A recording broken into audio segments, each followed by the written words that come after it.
Lucifer, son of the morning, I'm gonna chase you out of earth.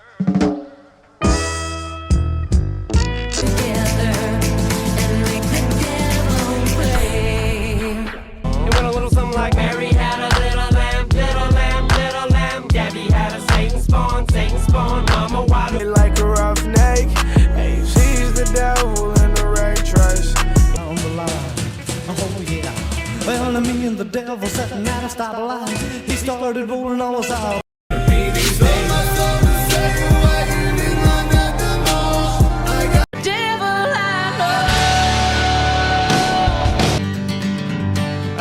Last night I was cast into hell by a jealous God.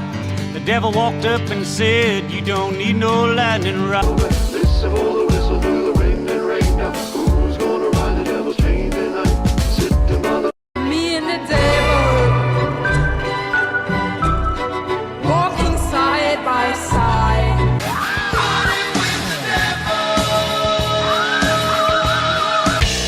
The devil's chasing me.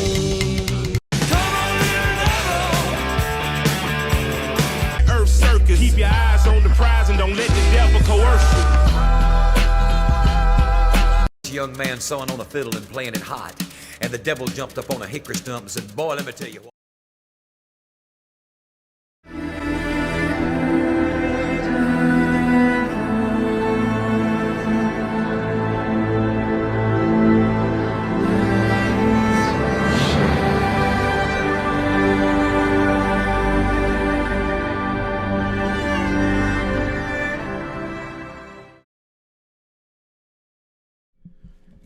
Many people wonder why pop culture has a heavily influence of the dark side. Why are there so many depictions of evil inside of music? Why are the lyrics to many of these videos directed in a negative direction? Since the beginning of time, music has always had an influence on many different cultures. It has been said that music had an impact since the beginning of time. The sound of music dates back to somewhere around 40,000 years ago, but some believe that music may have been around way before.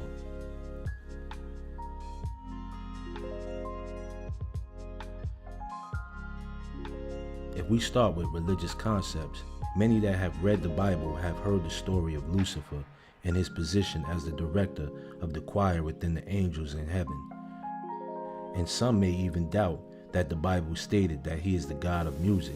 Number 3, he doesn't even have one musical instrument. He doesn't even have one. He doesn't have guitar string. But I will connect the dots for you.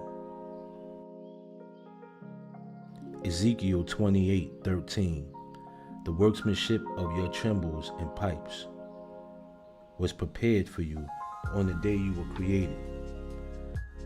This sometimes is interpreted as a role in heavenly music and praise. The timbrels and pipes refer to the tambourine and organ that may have often been used in churches. Ezekiel 28:14.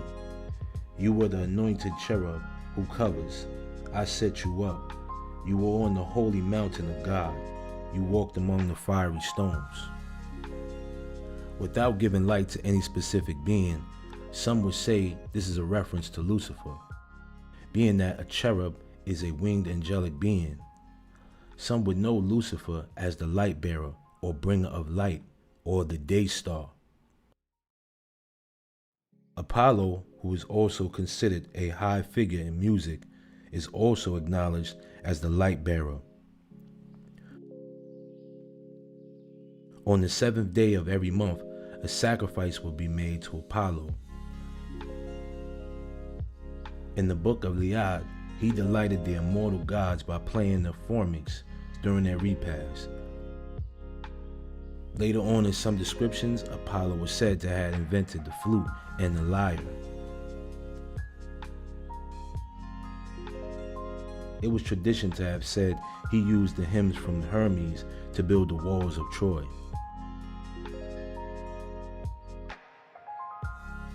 Sumerians carried on Apollo's tradition by creating the first written song known to man, using the same instrument Apollo used, known as the lyre. It was written in the dialect of the ancient Hurarian language. These lyrics were said to be a prayer to the goddess Nikal, who was the goddess of fruits and fertility. So it is possible that the Mesopotamians were using the hymns to grow crops as well as give praise. Many believe that Robert Johnson was the first musician to incite the devil in his lyrics, but that is far from the truth. With the first person by the name of Alfreda Peel and A.K. Davis, who recorded the song The Devil's 9 Questions in 1922. This song started off as a children's riddle and became a ballad among the Lomax collection. Fast forward to pop culture, the imagery and reference of the devil has been overly used in today's society.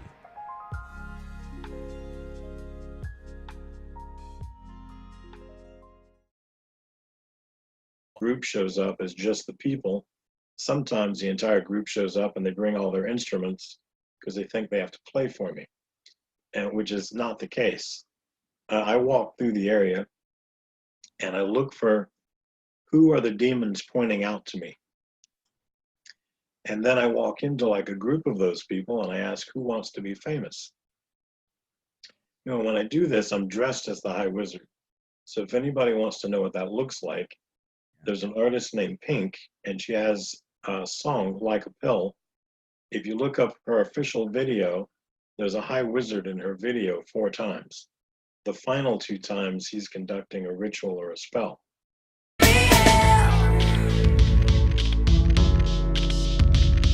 So I ask, who wants to be famous? And everybody says they want to be famous. And then I say, what would you be willing to do to be famous? Well, most people say, well, I wouldn't do anything with children or nothing with animals. Well, then I just keep going. Because Satan doesn't want the person that draws a line in the sand. He wants the person that's willing to jump in the mud and be dragged through it. When I find that person, I give them what's called a Tier 2 card. It's a white plain business card with a phone number on it. And I tell them to call that number.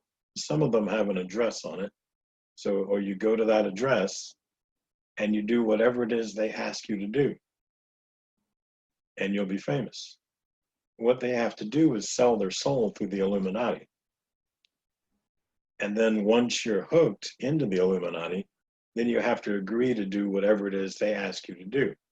So if you're supposed to promote a certain clothing line, then that's what you're doing.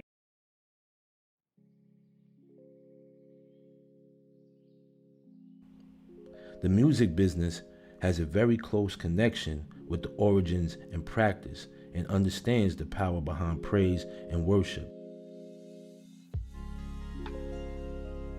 and its significance to give honor to certain gods or deities.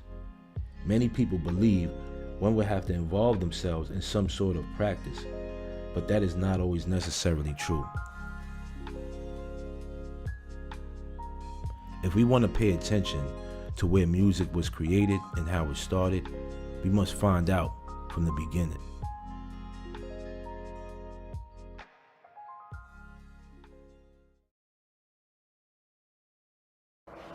Not all of them, but many of them has actually been pretty fucking awful people. So for me, like ever since I was a kid, like Christianity has not been a representative of humanism and freedom. It's always been the opposed.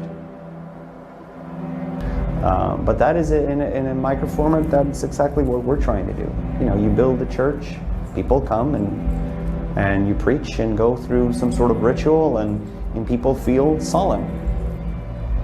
The only difference is that I think that, or I hope that people go to our shows to feel good, and they feel good about themselves leaving, as opposed to feeling shit about themselves, the way that historically the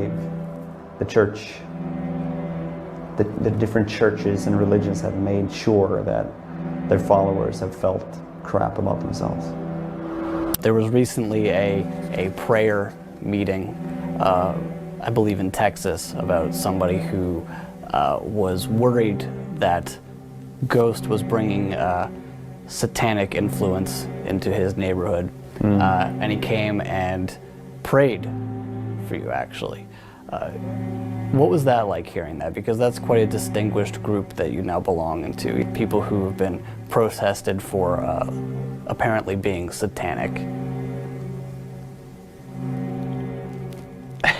I mean, they're right.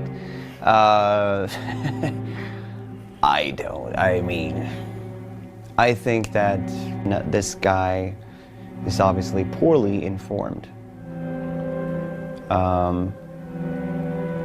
about, what we're doing. But on the other hand, it's like, if he is an actual Bible-thumping, true believer over a certain border, then it's like talking to someone who has some sort of malfunction, I guess. Because if they don't understand that what we're trying to do is actually, we're trying to make these however many people that was at that show, let's say 1,000 people, we're trying to make them happy. We're trying to make them happy about life. We're actually quite humanistic. And if you think, and if you take all of these things that we're saying and what we're doing completely literally, and believe that this is equal to damnation, then there's no way that we can meet intellectually.